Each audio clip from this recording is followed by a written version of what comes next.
Magandang araw mga kaibigan. Isang kwentong muli ang aking ibabahagi sa inyo na tiyak na magbibigay kilig, saya at inspirasyon. Pero kung bago ka pa lamang sa aking channel, ay pakilike po ng video. Pakiclick ng subscribe button, pati na rin ang bell icon para lagi kayong updated sa mga paparating ko pang upload.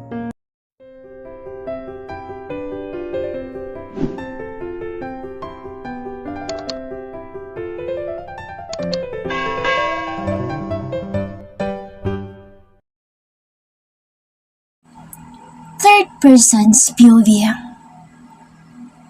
Marry her. Wait. Oh. Wala akong ibang hiling sa'yo, Miggy, kundi ang pakasalan mo sa Vivian. Tila nagpanting ang tanga ni Miggy sa narinig mula sa ina.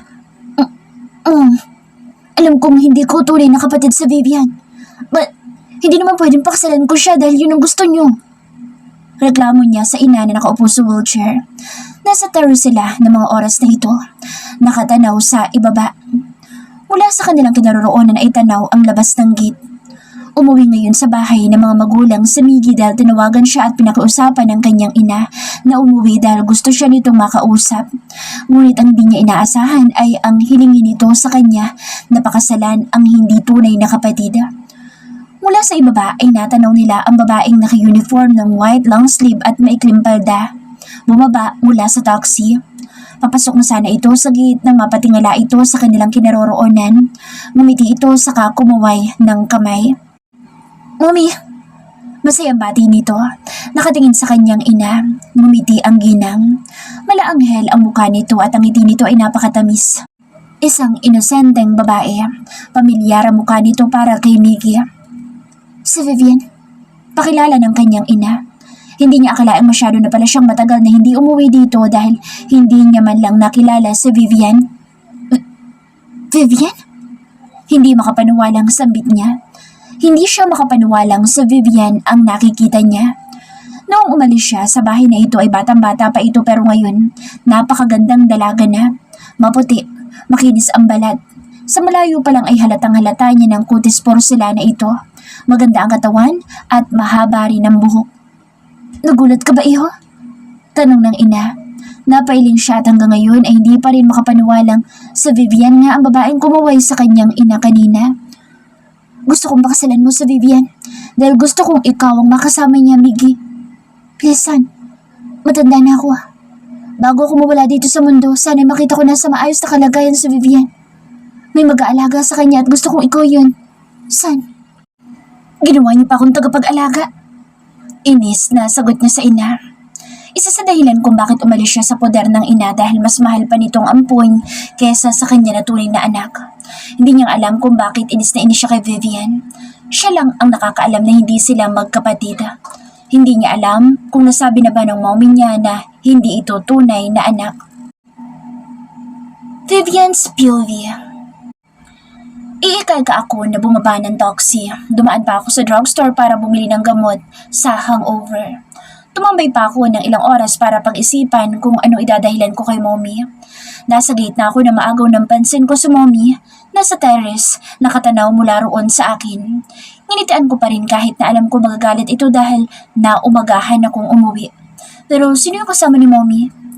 Dahil na-curious ako kung sino ang lalaking iyon ay nagmadali akong pumasok sa loob at halos takbuhin ko na rin ang terrace kasi medyo masakit pa ang pagitan ng aking mga hita. Gusto ko na kaagad marating ang terrace para makita o makilala kung sino ang lalaking kasama ni mom. Pagpasok ko pa lang ay nanuot na kaagad sa aking ilong ang gamit nitong perfume. Bakit tila pamilyar iyon sa akin? Sabay silang napatingin sa akin na makapasok ako. Mommy! Nagmadali ako lumapit kay mommy saka niyakap siya. Ganoon naman ang palagi kong ginagawa kapag umuwi ako galing sa school. Bakit naumagahan ka ng umuwi? Kasi nag-sleep over ako sa bahay nila Jessica. Sorry mommy, hindi ako nakapagpaalam sa'yo. Are you sure? Opo mommy. Mabuti na lang ay naniwala ito. Pagkatapos kong yakapin ito, unti-unti akong kumala sa kanya para tingnan ng bisita. Napaawang ang labi ko nang masilayan ang kanyang mukha sa malapitan. Matangos ang kanyang ilong, makapal ang kanyang mga kilay at may kissable lips. Bakit lahat ng description na iyon ay katulad ng lalaking? Never mind. Inalis ko na sa isip ko ang lalaking iyon. Muli ko itong sunulyapan. Tamang-tama lang din ang form ng kanyang panga. In short, he is so perfect for me. Mommy? Sino siya? Nagkatinginan ang dalawa habang ako'y walang idea kung sino ang lalaki nasa harapan ko. I already described him. Siyang Kuya Miggy mo. Yung palagi kong kinukwento sa'yo. Maaring hindi mo na siya natatandaan dahil bata ka pa lang nang umalis ang Kuya Miggy mo. Ngayon nga lang siya umuwi dito. Sagot ni Mommy kaya napapikit ako at pilit na inaalala kung may natatandaan ba ako about sa kanya. Kuya Miggy? Kuya pala kita? Sabi ko na lang. Yup, tagapalit ng underwear mo noon. Nanlaki ang mga mata ko sa sinabi niya. Mommy? Totoo bang sinabi niya? Ngumiti si Mommy kaya alam ko na ang sagot. Nakakahiya. Kahit kuya ko siya nakakahiya pa rin. Lalo na't malalaki na kami ngayon. Sa iya ko'y tumakbo na lamang ako. Kahit masakit ang pagitan ng aking mga hitay, pinipilit kong hindi nila iyon mahalata. Narinig ko pa ang pagtawa ni Kuya Miggy. Dumiretso ka agad ako sa kwarto at nagkulong. Muli na naman nag-flashback sa isip kong nasilayan ko kaninang umaga. Bakit tila pamilyar sa akin ang mukha ni Kuya Miggy? Nasa bunutan kong aking buhok dahil hindi ko alam kung bakit mukha ni Kuya Miggy ang nakikita ko. No, hindi pwede. Natakpan ko ang bibig ko nang ma-realize ko ang lahat. Si Kuya Miggy, siya yung lalaking nasilayan ko kaninang umaga paggising ko sa kama. Biglang bumilis ang tibok ng dibdib ko. Hindi pwede. Magkapatid kami. Kapatid niya ako. Hindi. Flashback. Vivian! Napalingon ako sa kaklase kong tumawag sa akin kasama ang mga kaklase pa namin na mga lalaki. Vivian, sumama ka na sa amin mamaya. Pangungulit ng mga ito sa akin. Kahit kailan hindi ko naranasan na maglakwat siya dahil pag out sa school, diretso na ako ng bahay para ako na mag-alaga kay Mommy. Si Mommy kasi hindi na makalakad dahil sa nangyaring aksidente. Kaya gusto kong ako na ang personal na nag-aalaga sa kanya pag uwi ng school. Sorry, hindi ako pwede. Nakangiwing tangi ko sa kanila. Grabe naman yan. Ang killjoy naman. Minsan lang naman eh. Ngayon ka lang namin niyaya. Birthday ni Aljon no? Pagbigyan mo na. Alalahanin mo birthday ng taong binastad mo. Pangaasar nila sa akin. Si Aljon yung manliligaw ko sa school at nitong nakaraang araw lang ay hindi ko siya sinagot. Gusto ko lang kasi muna na mag-focus sa school. Ayoko muna magkaroon ng boyfriend dahil ayoko mabigo si Mommy. Gusto ko maging proud sa akin si Mommy. Ngayon lang naman ito, Viv. Pumayag ka na. Promise, ihatid ka naman namin pa uwi. Napaisip ako. Medyo maliwanag pa naman. Vivian, muli na naman ako napalingon sa kinaroroonan ng boses na tumawag sa akin. Si Jessica, ang best friend ko. Tumatakbo lumapit sa akin. Hindi mo na naman ako inintay. Reklamo nito. Napasulyap siya sa ilang kaklase namin. Ano meron? Tanong niya kay Bianca na namimilit na isama ko sa bar. Birthday kasi ni Aljon kaya niyayaya namin siya na mag-bar for fun.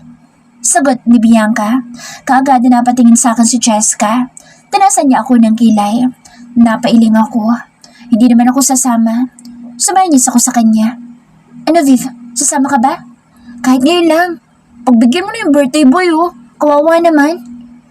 Pangungulit pa rin ni Bianca. Sinayasa naman ako ni Jessica na wag sasama. Gumagalaw-galaw mga kilay niya at kumikibot ang bibig niya. Sorry pero hindi naman mahilig sa bar ang best friend ko. Si Jessica na ang sumagot para sa akin. Kung gusto mo samahin mo yung best friend mo. Pumimilit pa rin itong si Bianca. Oo nga Jess, ngayon lang naman ako nagiya sa best friend mo. Baka pwedeng pagbigyan niya na ako ngayon. Sa susunod hindi ko na siya kukulitin. Alam ko naman na bastard na ako sa kanya pero kahit ngayon lang makasama ko siya. Nalulungkot na wika ni Aljon. Bigla naman ako naawa sa kanya. Birthday naman niya, bakit hindi ko na lang siya pagbigyan? Ngayon lang naman. Sa huli pumayag na lang din ako. Hindi rin naman pumayag si Jessica na hindi siya kasama.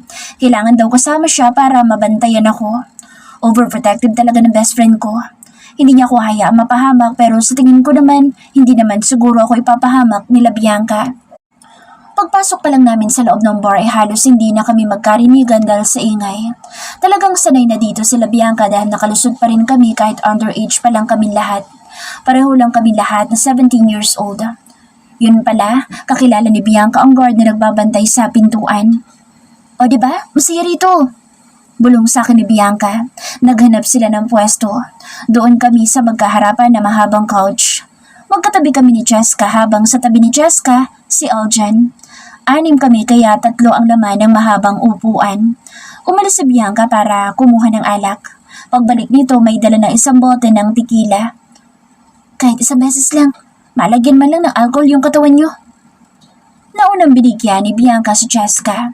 Kagad na umiling si Jessica dahil hindi naman siya sanay na uminom. Isa lang. Pamimilit ni Bianca kaya napilitan si Jessica na laguking iyon. Tama na ha. Kaagad na sabi ni Jessica pagkatapos ng hindi maipintang muka pagkatapos lagukin ito. Natawa na lang ako. Next, it's yours, Aviv. Sumunod naman ay sa akin. Napalunok ako at tinitigan ng baso. First time ko to kaya hindi ko alam kung makakaya ko bang uminom. Isang beses lang ha, pakikisama lang namin. Paalala ni Jessica. Oo na. Sagot naman ni Bianca. Ilang beses ako napalunok bago ko tuluyang lagukin ito. Sumama yata ang mukha ko dahil ngayon lang ako nakatikim ng alak. Mga virgin! Sigaw pa ni Bianca. Ilang minuto na kaming nakaupo at hindi na rin naman kami binibigyan ni Bianca ng alak. Silang 3 na lang ang nagiinuman. Maya-maya lang ay bumulong sa akin si Jessica. Nagpaalam na uuwi na. Niyayaya niya na rin akong umuwi pero pinigilan ni Bianca. Ako nang bahala kay Vivian, umuwi ka na. Huwag kang mag-alala. Safe yung best friend mo sa amin. Magkakaklase tayo, di ba? Ipapahamak ba naman namin yung kaklase namin? Muling tumingin sa akin si Jessica. Sinisigurado niya kung sasama ba ako sa kanya o magpapaiwan muna. Nagpa siya ako magpaiwan na lang muna. Sasabay na lang ako sa pag-uwi nila Bianca. Sigurado ka ha? Magpapaiwan ka. Mag-iingat ka. Huwag masyado magtitiwala. Hindi natin sila close. Bulong nito sa akin bago tuluyan na umalis. Kami na lang 5 ang naiwan. Niyaya akong sumayaw ni Bianca ngunit kaagad akong tumanggi. 1 glass na lang kung ayaw mong sumayaw. Binigyan niya sa akin ng baso na may laman na alak. Tinitigan ko muna iyon bago ko kinuha sa kanya. Promise last na to ha. Halos magsigawan na kami sa loob. Yes, last one. Sagot niya rin. Tinakpan ko ang aking ilong bago ko tuluyang nilagok iyon. Very good, Vivian. Okay, mayawan ka na muna namin. Kasama mo naman dyan sa Aljan. Niyaya ni Bianca ang 2 pa niyang kasama. Sumayaw sila sa gitna. Halatang tinamaan na ng alak ang 3. Hinilot kong aking noo dahil medyo lumabong aking paningin at umiikot na rin. Ayos ka lang? Alam ko lumapit sa akin si Aljan. Napaigtad ako nang maramdaman ko ang kamay niya na nasa aking bewang. Anong ginagawa mo? Tanong ko sa kanya. Nahihilot ng lalabong aking mga paningin, ngunit alam kong hinahawakan niya ako at tila nasa katinuan pa naman ako. Lasing ka na yata, Viv. Dali na kaya kita sa itaas? No, ayoko. Uwi na lang ako. Sinubukan kong tumayo ngunit mas lalo lang akong nahilo. Umiikot ang paningin ko. Sabi ko naman sa'yo eh. Dali na muna kita sa itaas. Matulog ka muna. Naramdaman ko ang paghahawak niya sa bewang ko. Teka, bitawan mo ako. Ayoko sumama sa itaas. Ihatid mo lang akong pauwi. No, Viv. Kailangan mo matulog muna sa kwarto sa itaas kaya halika na. Huwag ka na makulit. Kahit napasigaw ako nang akayin niya ako ay tila naman walang narinig. Mas lalong nanlalabong aking mga paningin. Help! Napasigaw ako. Huwag ka nang sumigaw, Viv. Hindi ka nila marinig dahil maingay. Masasayang lang boses mo. Demonyo ka, Aljan! Bitawan mo ako! Bitawan mo ako! May lakas pa akong hampasin siya pero nagtagal ay nanghina din ang katawan ko. Sabi ko sa'yo eh, hindi mo malalabanan ang pinainom namin sa'yo. Enjoy mo na lang ang gabi nito, Viv. Masisiyahan ka sa gagawin ko. Sigurado akong ikaw na mismo lalapit sa akin para panagutan kita. Narinig ko ang kakaiba niyang tawa. Mas lalo akong kinabahan pero nangihina ako. Walang lakas na kumawala sa kanya. Nagising akong masakit ang ulo. Kinurap-kurap ko ang aking mga mata dahil wala ako ngayon sa silid ko. Nasaan ako? Nang sulyapan ko ang katabi ko, nanlaki ang mga mata ko. Napabalikwas ako ng bangon nang makitang katabi ko ang isang lalaki na hindi ko naman kilala. Napalunok ako nang titigan ko ito. Bumaba ang aking paningin sa kanyang manipis at mapulang labi, sa matangos niyang ilong at sa makakapal niyang mga kilay. Inaamin ko ang gwapo niya. Bumaba pa ang paningin ko sa kanyang matipunong dibdib. Mas bumaba pa dahil wala siyang kumot. Nasilayan ko ang kanyang buhay na pagkalalaki. Kaagad ko ipinikit ang mga mata ko. Sisigaw na sana ako ngunit kaagad ko naisip na baka magising siya. Ano ba kasi yung nakita ko? Bakit ang laki? Dahan-dahan ako umalis sa kama. Nakita ko ang bahid ng dugo sa bedsheets. Nanlaki kaagad ang mga mata ko. May nangyari sa amin? Masakit ang pagitan ng aking mga hita. Napangiwi ako nang subukan kong ihakbang ang mga paa ko. Hindi maalis ang pagiwi ko dahil sa sakit. Para akong napasukan ng malaking bote. Hanggang ngayon ramdam ko pa rin. Isa-isa kong pinulot ang aking mga saplot. Oh God, huwag namang ganito. Paano na ang virginity ko? Naibigay ko sa iba. Paano na ang pangako kung ibibigay ko lang yun sa lalaking pakakasalan ko? Bitawan mo ako! Kahit na umiikot ang paningin ko'y nagawa kong sipay ng masela na bahagi ni Aljan nang ibaba niya ako. Aray! Napasigaw ito sa sakit. Mabuti na lang hindi niya pa naisasarado ang pintuan. Paliko-liko ang lakad ko habang tinitingnan ko sa aking likuran kung sinundan niya ba ako. Hanggang sa mapahinto ako dahil naiinitan ako at biglang nag-iba ang pakiramdam ko. Sobrang init ng pakiramdam ko at parang gusto ko na lang manghila ng lalaki para halikan ko.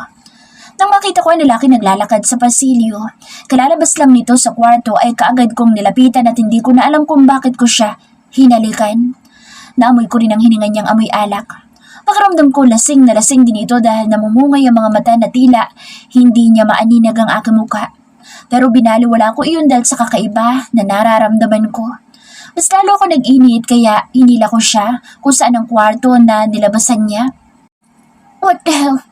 Who the hell are you? Tanong niya sa akin. Lasing ito. Dama ko sa boses niya. Wala akong panahon para magpaliwanag at ang gusto ko lang ngayon ay mapawi itong kakaibang nararamdaman ko ngayon. Kiss me. Pinasadahan ng aking daliri ang kanyang labi. Inuutusan mo ako? Tanong pa nito. I want you to kiss me back. I said in a sexy voice. Sa isang iglap lang ay hinalikan ko ito. Sa una ay hindi siya tumugon pero katagalan ay tumugon na rin ito sa mga halik ko. Gumalaw ang mga kamay niya. Kasing bilis ng paghalik ko sa kanya. Ganon din kabilis ang pagbaba ng kamay niya sa aking pangupo.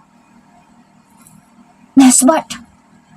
Komento niya nang kusa itong bumitaw sa paghalik sa akin. Muli ko namang hinawakan ang kanyang panga at muling sinakop ang kanyang labi.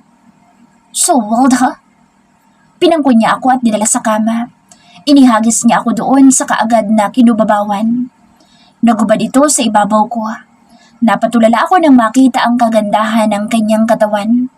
Napakagatlabi din ako at tila maduduling na yata ako sa lapit ng abs niya sa akin. Kagatlabi ko siyang tinitigan habang patuloy na naguhubad ng sentron at maging pantalon. Vivian, kakain na! Lumabas ka na daw dyan! Rinig kong tawag ni Manang Lucy sa labas ng pintuan ng kwarto ko. Nabulabog ang mga nasa alaala ko. Sabado ngayon kaya walang pasok. Hanggang ngayon hindi ko alam kung paano ko sasabihin kay Mommy ang nangyari. Magbabayad si Aljan sa ginawa niya.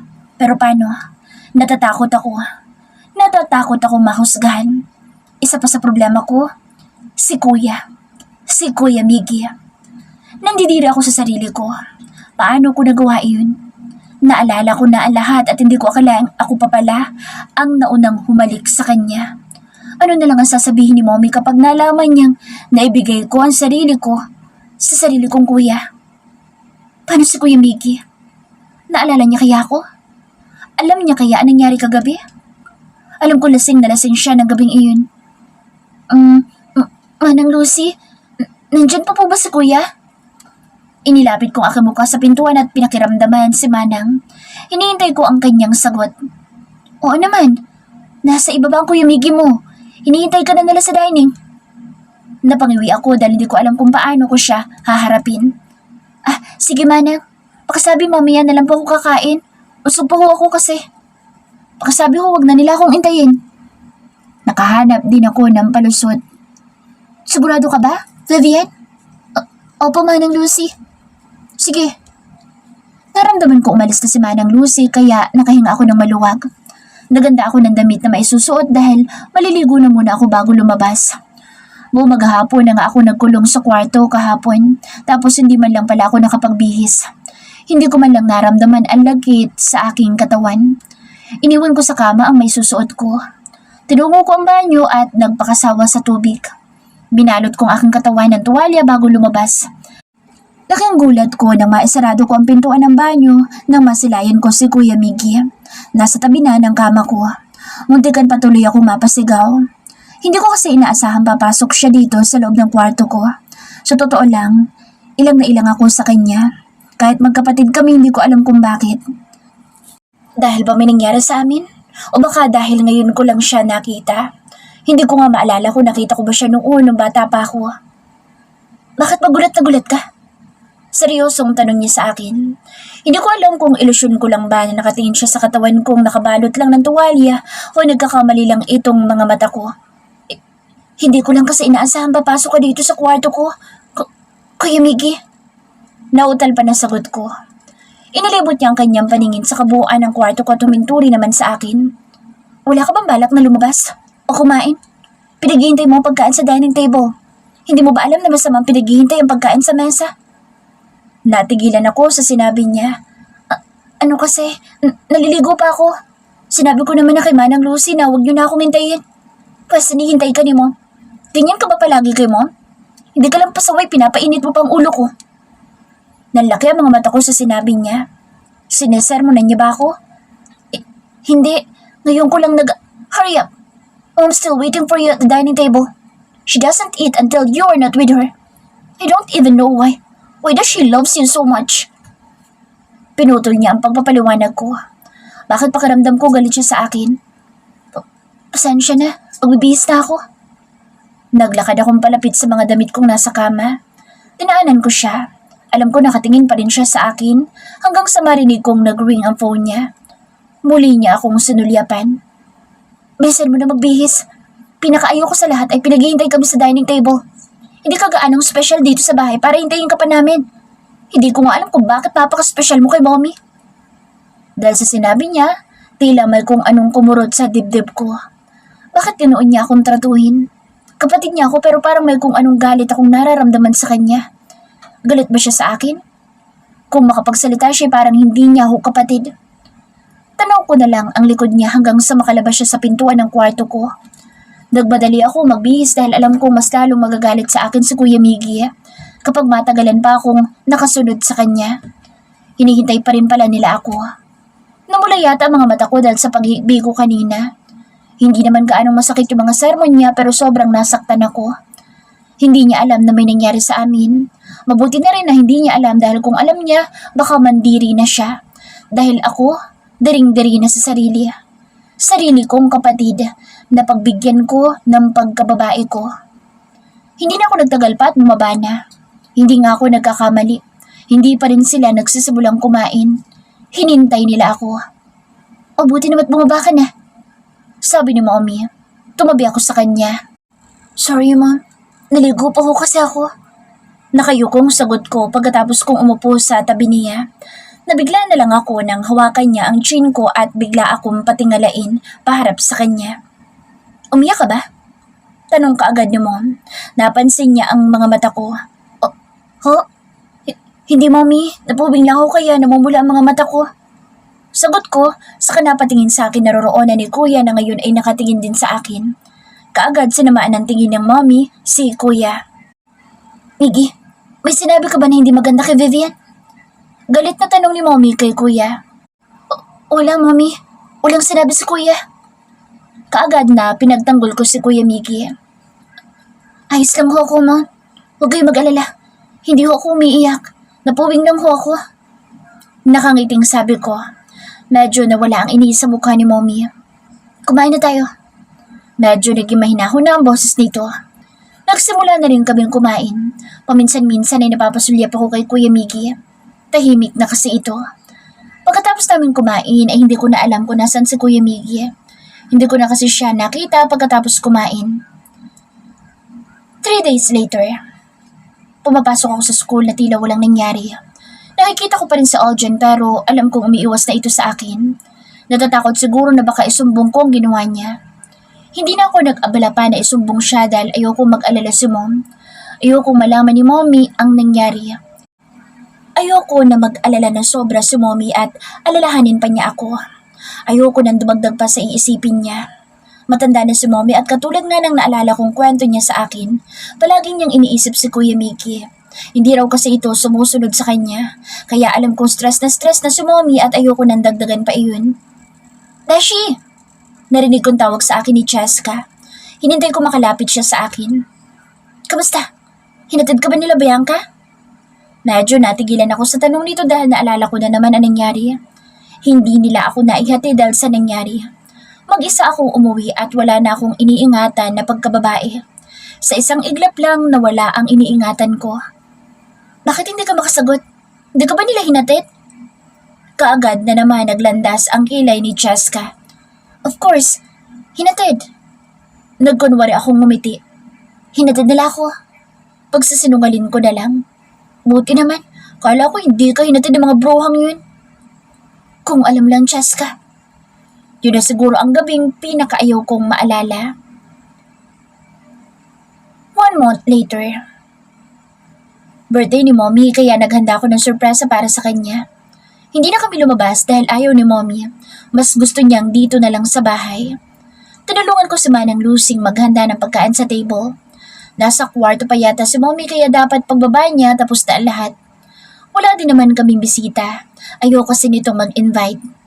May nakahanda na rin ako malaking boner. Pagkababa niya, ibinaba ko iyon para makita niya ang pinagawa kong malaking boner. Kaming dalawa. Bata pa lang ako sa picture na iyon. Nandiyan na si Madam. Kaagad na bulong ni Manang sa akin kaya inihanda ko na ang lahat. Naka-wheelchair siya kaya may daanan siya para makababa. Tulak-tulak siya ng kanyang sariling nurse. Kinuhanan kasi ito ni Kuya Miggy. Ngayon lang nagkaroon ng private nurse si Mommy. Pagbungad pa lang niya ibinaba ko kaagad ang boner at sabay-sabay kaming kumanta ni Manang Lucy. Kami-kami lang din ang tao, walang iba. Ngiti-ngiti na sumalubong sa amin si Mommy. Natigilan lang ito sandali na tila may hinahanap. Wala bang Kuya Miggy mo? Malungkot na tanong nito sa akin. Napailing ako. Tama ko ang lungkot sa mga mata nito nang sabihin kong wala si Kuya Miggy. Hinihintay niya siguro ito or inaasahan niya na pupunta.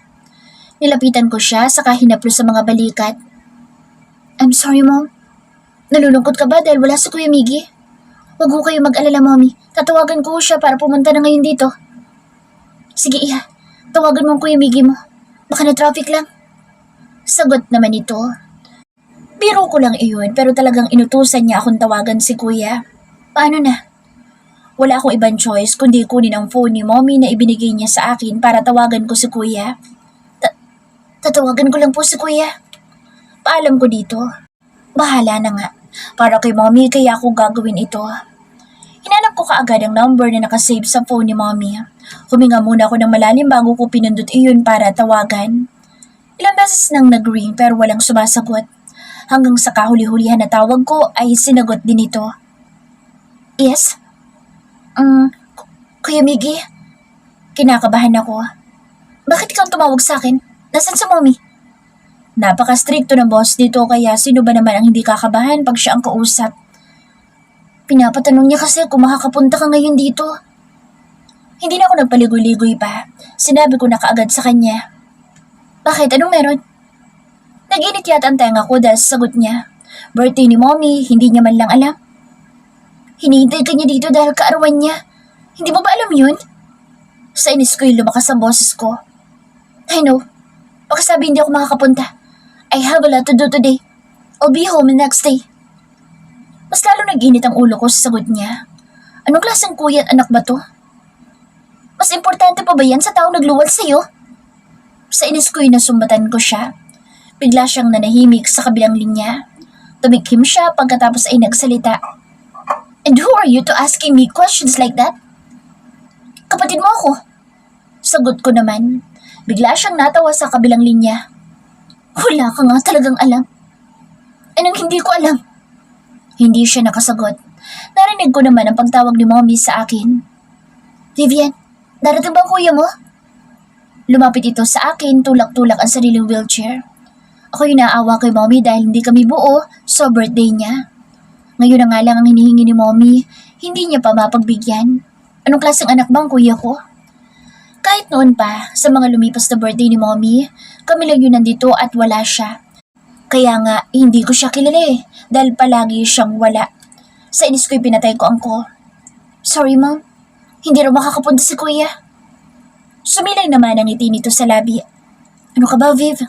Ayos lang, Iha. At least, you're always here for me. Napapikit ako kaya pumatak ang luha ko. Alam kong hindi kumpleto. Alam kong malungkot si Mommy pero pinapakita niya lang na masaya siya. Pero alam ko, sa loob-loob nito'y nalulungkot na. Nag-enjoy na lang kami sa birthday niya. Hindi ko hinayaan na maging malungkot siya. Masaya naman kami. Puno ng tawanan at syempre hindi nawala ang pagpupunas namin ng cake sa muka. Natigilan lang ako na may kung anong kakaiba akong naramdaman sa sarili ko. Tila humilab ang tiyan ko at tila bumabaliktad ang sikmura ko. Kaagad kong tinahak ang lababo para doon. Dumuwal. Ilang minuto akong natapos. Pabalik-balik yata ako sa lababo. Hindi ko alam kung bakit bigla na lang humihilab ang tiyan ko at ang aking sikmura ang sama ng timpla.